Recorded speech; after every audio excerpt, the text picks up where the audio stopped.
ಯುವ ವರ್ಗ ಪ್ರೇಮಿ ದಕ್ಷಿಣ ಕನ್ನಡ ಜಿಲ್ಲೆಯ ಪುತ್ತೂರಿನ ತೇಜಸ್ ಬನ್ನೂರು 25ಕ್ಕೂ ಮಿಕ್ಕಿದ ಹೆಬ್ಬಾವಿನ ಮರಿಗಳನ್ನು ರಕ್ಷಿಸಿ ಜಿಲ್ಲೆಯ ಬೇರೆ ಬೇರೆ ಅರಣ್ಯಕ್ಕೆ ಬಿಡುವ ಮೂಲಕ ತನ್ನ ಉರಗ ಪ್ರೇಮವನ್ನು ಮೆರೆದಿದ್ದಾರೆ.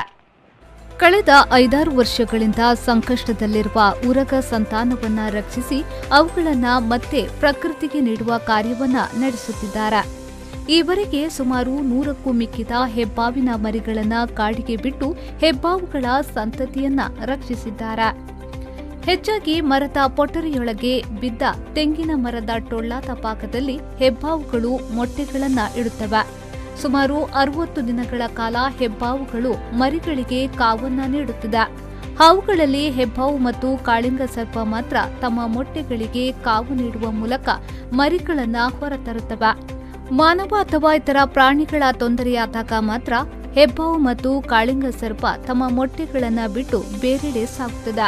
ಹೀಗೆ ಸಾಗಿದ ಸಂದರ್ಭದಲ್ಲಿ ಮೊಟ್ಟೆಗಳು ಕಾವಿಲ್ಲದೆ ಹಾಳಾಗುವ ಸಾಧ್ಯತೆಗಳು ಹೆಚ್ಚಾಗಿರುತ್ತದೆ. ಹೀಗೆ ಹಾವುಗಳಿಲ್ಲದೆ ಅನಾಥವಾಗಿರುವ ಇಂತಹ ಮೊಟ್ಟೆಗಳನ್ನು ಶ್ರೇಯಸ್ ಅರಣ್ಯ ಇಲಾಖೆಯ ಅನುಮತಿಯೊಂದಿಗೆ ತಮ್ಮ ಮನೆಗೆ ಕೊಂಡೊಯ್ದು ಅವುಗಳಿಗೆ ಕೃತಕ ಕಾವನ್ನ ನೀಡುವ ವ್ಯವಸ್ಥೆ ಮಾಡುತ್ತಾರೆ. ಇದೇ ರೀತಿ ಈ ಬಾರಿ ಬಂಟ್ವಾಳ ತಾಲೂಕಿನ ಅನಂತಾಡಿಯಲ್ಲಿ ಸಂಗ್ರಹಿಸಿದ 12 ಮತ್ತು ಕನ್ಯಾನದಲ್ಲಿ ಸಂಗ್ರಹಿಸಿದ 13 ಮೊಟ್ಟೆಗಳಿಗೆ ಕೃತಕ ಕಾವು ನೀಡಿ ಮರಿ ಮಾಡುವ ಮೂಲಕ ಜಿಲ್ಲೆಯ ವಿವಿಧ ಕಾಡುಗಳಿಗೆ ಬಿಟ್ಟಿದ್ದಾರೆ.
ಅನೀಶ್, ವಿ4 ನ್ಯೂಸ್, ಪುತ್ತೂರು.